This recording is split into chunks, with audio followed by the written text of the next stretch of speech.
అనారోగ్యం, ఉద్యోగం, వ్యాపారం అప్పులతో బాధపడుతున్నారా? వెంటనే జేకేఆర్ గురువు గారికి కాల్ చేసి అపాయింట్మెంట్ తీసుకోండి. నమస్తే రమగారు. నమస్తే జయ. రమగారు, ఈ మధ్య కొంచెం చిన్న చిన్ని కథలు చెప్తున్నారండి. ఏదైనా పెద్ద కథ ఒకటి చెప్తారా? మనం ఇద్దరు అన్నదమ్ములు, ముగ్గురు అన్నదమ్ములు, ఇద్దరు దుర్మార్గులు, ఒకడు మంచివాడు, అవునవును. ఇద్దరు సరే, ఒకడు సరైన వాడు కదా, ఒకడు సరైన వాడు, అలాంటి కథలు చెప్పాం కదా. అలాగే మంచి జయిస్తుంది. మంచితనంగా ఉండేవాడికి ఎప్పుడు జయం కలుగుతుంది.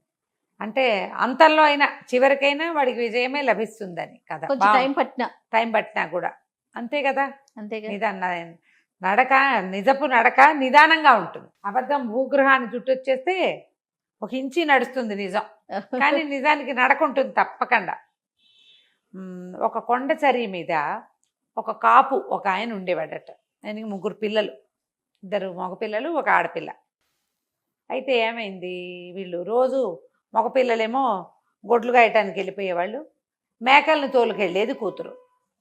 వీళ్ళు కొంచెం కొండ సరికి కింద ఉంటే కొండ కొమ్ము మీదకి మేకల్ని తోలుకుపోయేది పాప. దానికి ఒక 14-15 ఏళ్ళు ఉంటాయి. పిల్ల చక్కగా అందంగా ఉండేది. కొండల మీద ఉండే పిల్లలు ఆరోగ్యంగా ఉంటారు. ఒకనాడు అది మేకలు తోలుకుంటూ పైకి వెళ్ళింది. అయితే వీళ్ళు కింద ఉండి కాస్త అప్పుడప్పుడు పిల్ల ఎక్కడుందని గమనించుకుంటారు. మేకలు కనపడతాయి, లీలగా పిల్ల లంగా జాకెట్టు కనపడుతూ ఉంటాయి.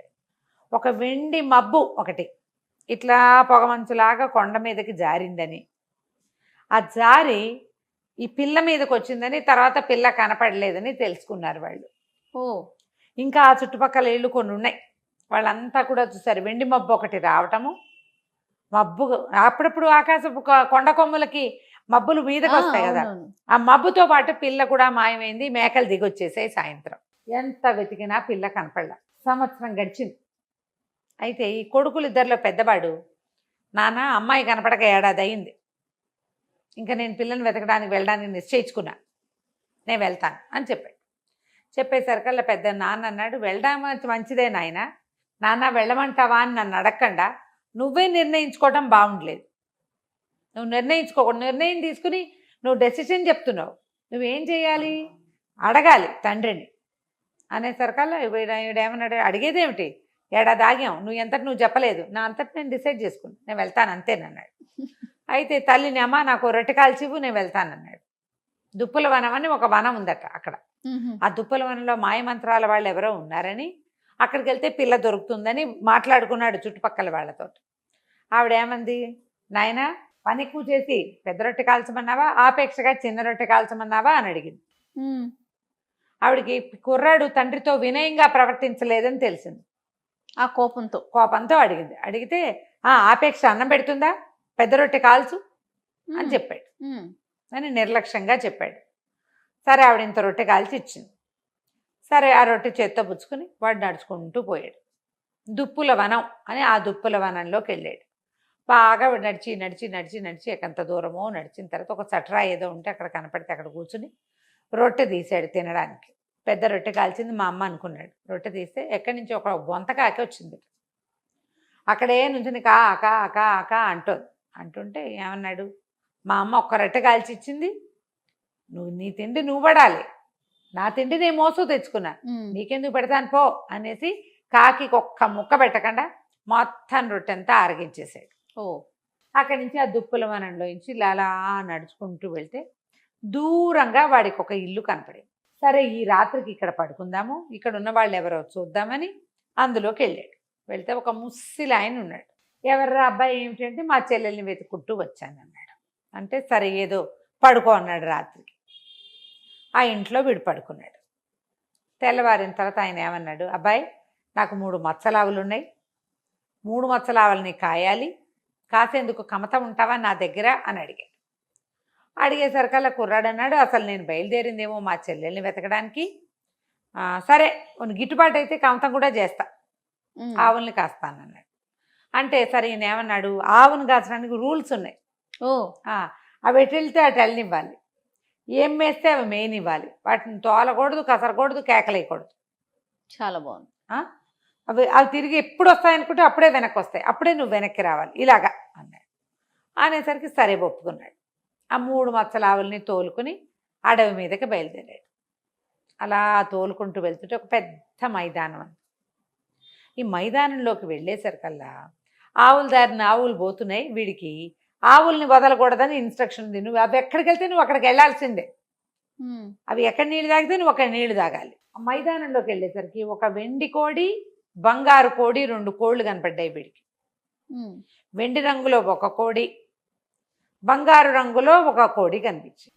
అవి ఎగురుతుంటే వీడికి పిచ్చి సరదా వచ్చేసింది. ఆవులను వదిలేసేసి ఈ కోళ్ల వెనకాల పడ్డాడు.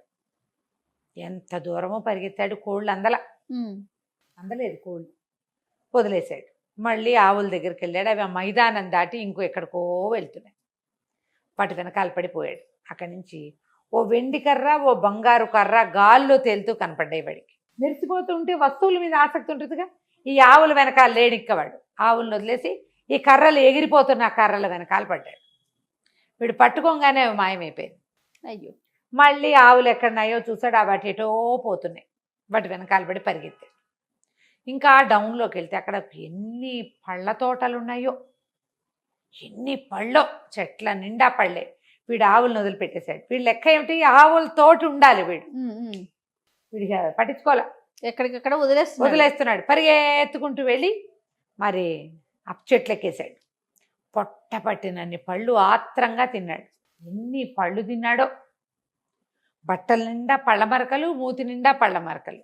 చీకటి పడింది. ఆవులు మళ్ళీ రావడం మొదలుపెట్టినాయి. వాటి వెనకాల పడి వచ్చాడు. ఇంటికి వెళ్ళిపోయారు. ఆ ముసలాడున్న ఆ పాకల దగ్గరికి వెళ్ళిపోయినాయి ఆవులు. పాకలు ఉండేసరికల్లా ఆయన ఏమన్నాడు, తోలుకొచ్చావా అన్నాడు. తోలుకొచ్చానండి. ఆవులతోటే ఉన్నావా అన్నాడు. ఆవులతోటే ఉన్నాను అన్నాడు. సరే, పాలు తీసి నువ్వు ఎంత బాగా వీటి కాపలా కాసావో నేను తెలుసుకుంటానన్నాడు. పాలు తీసాడు. ఆవుల పాలు తీస్తే పల్చగా నీళ్ళల్లే, తెల్ల నీళ్ళల్లే ఉన్నాయి 3 ఆవుల పాలు. అక్కడి నుంచి ఆయన అన్నాడు, దుర్మార్గుడా, ఆవులకి సహాయం కావాలి, నువ్వు వాటితో లేవు. ఏ వస్తువు కనపడితే ఆ వస్తువు వెనకాల పరిగెత్తావు. నీకు మంచితనం లేదు, బుద్ధి లేదు, వినయం లేదు. కమతం చేయాలంటే యజమాని చెప్పినట్టు వినాలి. ఆవులకి వాటితోటి మనిషి ఉంటేనే శక్తి అని చెప్పి ఆ చేతిలో ఉన్న ఓ చిన్న గడ్డి కట్టతోటి వాడిని దెబ్బ కొట్టాడు. కొట్టేసరికల్లా వాడు రాయిగా మారిపోయి అక్కడ ఉండిపోయాడు. సంవత్సరం గడిచింది. ఏడాది తర్వాత చిన్న కొడుకు నాన్నని అడిగాడు, నాన్న, చెల్లాయి తప్పిపోయి 2 ఏళ్ళు, అన్నయ్య తప్పిపోయి ఏడాది అయింది. నన్ను ఏమైనా వెళ్ళమంటావా ఒకసారి వెతకడానికి అనేసరికల్లా నాన్న అన్నాడు, నాయన అడిగావు కదా, వెళ్ళిరా ఒకసారి తీసుకున్నాడు. నువ్వు అడిగావు కదా, వెళ్ళనా అన్నావు కదా, వెళ్ళిరా, చెల్లాయిని అన్నయ్యని తీసుకురా అన్నాడు. అక్కడి నుంచి వాళ్ళ అమ్మ అడిగింది, బాగా పనిచేసి పెద్ద రొట్టె కాల్చిన నాన్న, ఆపేక్షతో చిన్న రొట్టె కాల్చనా అని అడిగితే పిల్లాడు అన్నాడు, అమ్మ ఆపేక్షతో పెట్టేది చిన్న తుంపైనా చాలమ్మా, నీకు చేత వచ్చినంత ఆపేక్షగా చెయ్యి అని చెప్పి చిన్న రొట్టె కాల్చి చేతిలో పెట్టింది. 2వ వాడు నడుచుకుంటూ బయలుదేరితే దుప్పుల వనంలోకి వెళ్ళిపోయాడు. వెళ్ళేసరికి అలా చట్రాయి దగ్గర కూర్చొని తినడానికి తీసాడు రొట్టె. బొంతకాకి అరుచుకుంటూ వచ్చి అక్కడి నుంచునేసరికల్లా ఏం చేశాడు, అయ్యో ఆకలిస్తుందా, అన్నిసార్లు కాక అంటున్నావు, దా ఇదిగోనని రొట్టెలో కోసం ముక్క తుంచి పెట్టాడు. తిని మళ్ళీ కాకి మళ్ళీ అరిచింది. సగం తందిని సగం దానికి పెట్టేశాడు. అరిచిన బొంతకాకి ఎగురుకుంటూ పోయింది. వీడు నడుచుకుంటూ ఆ ముసలాయన ఇంట్లో ఏ ఇంటికి తన అన్నయ్య ప్రవేశించాడో అక్కడికి పోయాడు. ముస్సిలాయన బాగా పెద్దవాడు.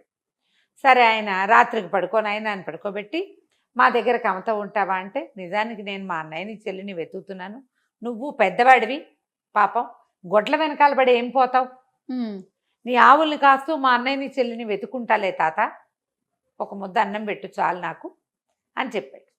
ఆవుల్ని తోలుకుని బయలుదేరాడు. ఆవులు మైదానంలోకి వెళ్ళాయి. వీడికి వింత కోళ్ళు 2 కనపడ్డాయి, వెండి రంగు కోడి, బంగారు రంగు కోడి. చాలా ఆసక్తిగా చూశాడు, కానీ వీటిని మనం ఏం చేసుకుంటాం అనుకొని వాటి జోలికి వెళ్ళాల. వాటి దారిన అవి తిరుగుతుంటే వీడి దారిన వీడు ఆవుల దగ్గర నుంచున్నాడు. పోయి ఆవులతో పాటు నడవటం మొదలుపెట్టాడు. అక్కడి నుంచి ఇంకా ముందుకెళ్ళి ఆవులు మైదానాలు దాటి అడవిలోకి ప్రవేశించాయి. అడవిలో ఒక వెండి పొన్ను కర్ర, ఒక బంగారు పొన్ను కర్ర గాల్లో ఎగురుతూ కనపడ్డాయి.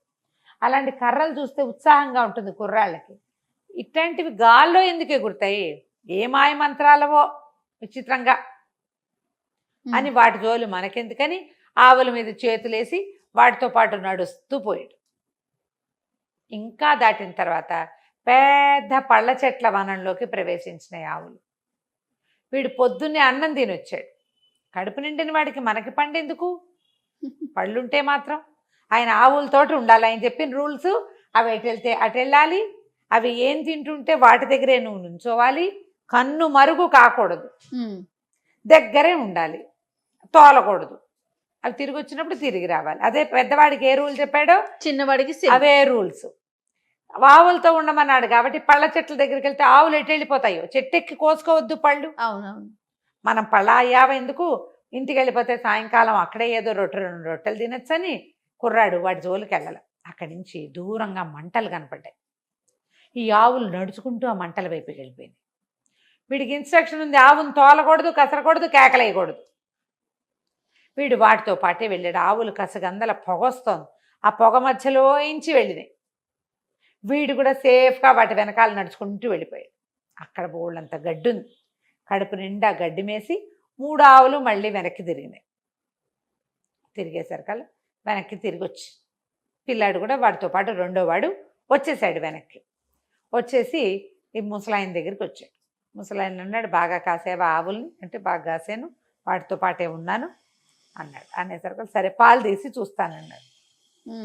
పాలు తీసేసరికల్లా పాలు చిక్కగా పైన వెన తేలుతున్నట్టుగా ఉన్నాయి. ఓహో సరే అంటే అప్పుడు ఆవులకి నచ్చినట్టు చేసావన్నమాట. ఆయన అన్నాడు, సరే అబ్బాయి నీకేం కావాలో చెప్పు అనేసరికల్లా నేనేం చెప్పను, నేను మా చెల్లిని మా అన్నయ్యని వెతుక్కుంటూ వచ్చాను. ఇక్కడ ఏదో రాతి బొమ్మ ఉంది, అదేమో మా అన్నయ్య లాగా ఉంది. గుర్తుపట్టాడు. మా అన్నయ్యలే ఉంది. మరి మా అన్నయ్య మా చెల్లి కావాలి నాకు.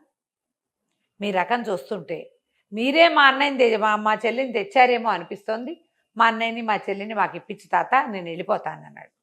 అనేసరికల్లా ఆయన అన్నాడు రుసరుసలాడుతూ, తెచ్చాననుకో, మీ అన్నయ్యకి బుద్ధి లేదు, మంచితనం లేదు, వినయం లేదు, వాడికి గొడ్డునప్ప చెప్తే జాగ్రత్తగా చూసుకోవటం రాదు. సరే కావాలంటే నీకు అట్లాగే ఇస్తా, నాకు 3 పనులు చేసి పెట్టు నువ్వు. ఈ 3 పనులు అయితే అన్నయ్యని ఇచ్చేస్తాడా? అన్నయ్యని ఇచ్చేస్తాను, మీ చెల్లిని కూడా ఇచ్చేస్తాను అన్నాడు. సరే చెప్పమన్నాడు. ముసలివాడు 3 కోరికలు చెప్పాడు. ఏం చెప్పాడు, ఈ కొండ అవతల అడవిలో, కొండ మీద కూడా వెళ్తుంది, ఒక అడవి దుప్పి ఉంది. దాని బ్రహ్మాండమైన కొమ్ములు, ఆడదుప్పి, అది కాళ్ళు చువ్వల్లా ఉంటాయి, మహావేగంతో పరిగెడుతుంది. ఆ దుప్పిని పట్టుకొచ్చి తెచ్చిపెట్టు నాకు, అది కావాలి. తర్వాత అవతల వైపు ఉన్న సరస్సులో ఒక ఆకుపచ్చ రంగు మెడ ఉన్న బాతు ఉంటుంది, అడవి బాతు. సరస్సు చుట్టుపక్కలే ఉంటుంది, ఆ బాతును పట్టుకురా. తర్వాత కొండల మధ్యలో కోనేరు ఒకటి ఉంది, ఆ కోనేట్లో ఎర్ర రంగు మొప్పలు, ఆకుపచ్చ రంగు తోక, పసుపచ్చ మెడ కింద పసుపు తార ఉన్న ఒక అద్భుతమైన చేప ఉంది. ఆ చేపను తెచ్చిపెట్టి, జల చేప. ఈ 3 పట్టుకురా. మీ తమ్ముడు మీ చెల్లిని మీ అన్నయ్యని ఇచ్చేస్తానన్నాడు. వీడు ఎట్టా తెస్తాడు? సరే కుర్రాడు బయలుదేరుతానన్నాడు. అక్కడి నుంచి అడవిలోకి బయలుదేరాడు. బయలుదేరితే దూరంగా వాడికి ఆ దుప్పి కనపడింది. ఆడదుప్పి ఎత్తుగా ఉంది, దాని కాళ్ళు నిజంగా చాలా బలంగా ఉన్నాయి. ఇక పరిగెత్తింది, వీడు దాని వెనకాల పడ్డాడు. పడి పడి పడి ఏమనుకున్నాడు, ఒక జాగిలం గనక ఉంటే దీన్ని పట్టేస్తాను నేను అనుకున్నాడు. సడన్గా ఎక్కడి నుంచి వచ్చిందో పెద్ద కుక్క వచ్చింది. అక్కడి నుంచి కుక్క వీడు కలిసి దాన్ని కాసేసి ఆ దుప్పిని కట్టేశారు. ఆ దుప్పిని భుజాన్ని వేసుకున్నాడు, అడవిలో గుర్తుగా ఓ చోట పెట్టాడు. అక్కడి నుంచి ఇప్పుడు సరస్సు దగ్గరికి బయలుదేరాడు. బయలుదేరేసరికి అలా సరస్సు దగ్గరికి వెళ్ళేసరికి వాడు రోజులు పడతాయి ఈ పనులన్నిటికీ. ఈ పైన బాతు ఎగురుతోంది, ఆకుపచ్చ రంగు మెడ ఉన్న బాతు ఎగురుతుండేసరికల్లా బొంతకాకి మొట్టమొదట వీడు రొట్టె పెట్టాడు కదా, ఆ కాకి పైనుంచి ఎగురుతూ తనే ఒక్క పోటు పొడిచింది ఆ బాతుని. పొడిచేసరికల్లా బాతు కేరమంటూ కింద పడిపోయింది. టక్కిని పట్టేశాడు దాన్ని, మెడ పట్టుకున్నాక ఇంకా బాత ఎక్కడికి వెళ్ళలేదు. ముందు వచ్చిన కుక్కను కూడా ఈ కాకే పంపించింది వాడికి సహాయం కోసం. వాడి వెనకాలే తిరుగుతోంది అది. అక్కడి నుంచి ఏమైంది, జలచేప కోసం వీడు కోనేట్లోకి వెళ్ళాడు. కోనేట్లోకి వెళ్ళేసరికల్లా ఒక అడవి పిల్లి నీళ్ళల్లోకి దూకి ఆ చేపను లాక్కొచ్చి వీడి చేతికి అప్పచెప్పింది. అవన్నీ ఎందుకు వచ్చినాయి, బొంతకాకి వల్ల వచ్చినాయి. అది అడవిలో ఉంటుంది కదా, అక్కడి నుంచి ఈ పిల్లిని, ఈ బాతుని, చేపని, బాతుని, ఆ దుప్పిని భుజాన్ని వేసుకుని ఈ కుర్రాడు నడుచుకుంటూ పోయి ఆ ముసలాయనకి అప్పచెప్పాడు. చెప్పేసరికి ఆయన మాయ మంత్రాల వాడికి తెలుసు ఏం జరిగిందో. ఈ 3 స్వాధీనపరుచుకుని లోపల పెట్టుకుని ఏం చేశాడు, ఈ రాత్రిలోగా ఉన్నాడు కదా అన్నయ్య, ఆ అన్నయ్యనేమో మనిషిని చేసేది. లోపల మబ్బు లాంటి ఒక పదార్థంలో దాచిపెట్టిన పిల్లని కూడా బయటికి తీసుకొచ్చాడు. ఇదిగో మీ చెల్లి సేవ చేయించుకునేందుకు తెచ్చుకున్నాను, వెనకాల పిల్ల మేకలు కాస్తుంది రోజు అని. నువ్వు మంచితనంతో మర్యాదతోటి ఈ పనులన్నీ చేసావు, మీ అన్నయ్యకి కూడా అది నేర్పించు, హాయిగా ఉండని అన్నయ్యని చెల్లిని తమ్ముడికి అప్పచెప్పాడు. వీళ్ళిద్దరిని వెంట పెట్టుకుని ఈ కుర్రాడు ఇంటికి నడుచుకుంటూ ఇంటికి తీసుకుపోయాడు. ఆ బొంతకాకి ఎప్పుడైనా ఓసారి వీడి కొద్దీ స్నేహం కొద్దీ వాళ్ళ ఇంటికి వెళ్ళి కనపడుతూ ఉండేది. ఆ తర్వాత ఎప్పుడూ వాళ్ళు కొండ కొమ్ములు ఎక్కల, ఆ కొమ్ము ఎక్కకుండా కిందనే తిరుగుతూ పనిచేసుకుని హాయిగా ఉన్నారు. కథ కంచికి మనం ఇంటికి. సూపర్. నమస్తే. నమస్తే.